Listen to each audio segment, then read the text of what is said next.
Hello, everybody. Pastor Joon is here, and it's another day to do BRC, the Bible Reading Challenge.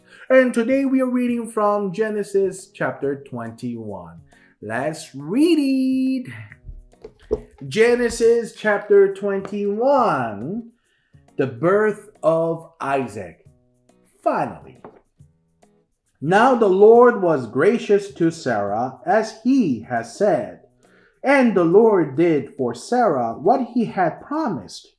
Sarah became pregnant and bore a son to Abraham in his old age, at the very time God had promised him.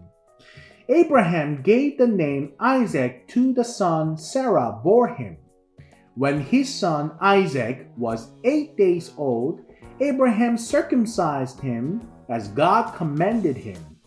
Abraham was 100 years old when his son Isaac was born to him. Sarah said, "God has brought me laughter, and everyone who hears about this will laugh with me." And she added, "Who would have said to Abraham that Sarah would nurse children? Yet I have borne him a son in his old age." Hagar and Ishmael sent away. The child grew and was weaned. And on the day Isaac was weaned, Abraham held a great feast. But Sarah saw that the son whom Hagar the Egyptian had borne to Abraham was mocking.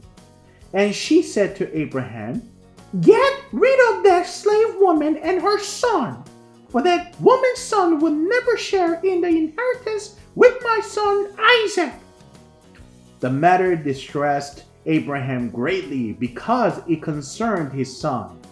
But God said to him, "Do not be so distressed about the boy and your slave woman. Listen to whatever Sarah tells you, because it is through Isaac that your offspring will be reckoned. I will make the son of the slave into a nation also, because he is your offspring."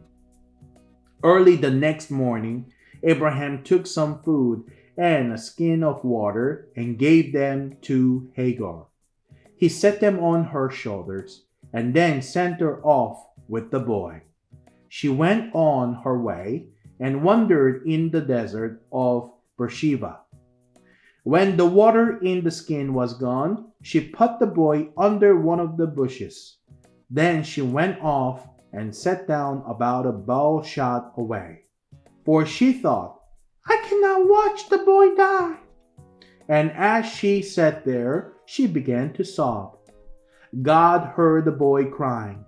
And the angel of God called to Hagar from heaven and said to her, "What is the matter, Hagar? Do not be afraid. God has heard the boy crying as he lies there. Lift the boy up and take him by the hand, for I will make him into a great nation." Then God opened her eyes, and she saw a well of water. So she went and filled the skin with water and gave the boy a drink. God was with the boy as he grew up. He lived in the desert and became an archer. While he was living in the desert of Paran, his mother got a wife for him from Egypt. The treaty at Beersheba.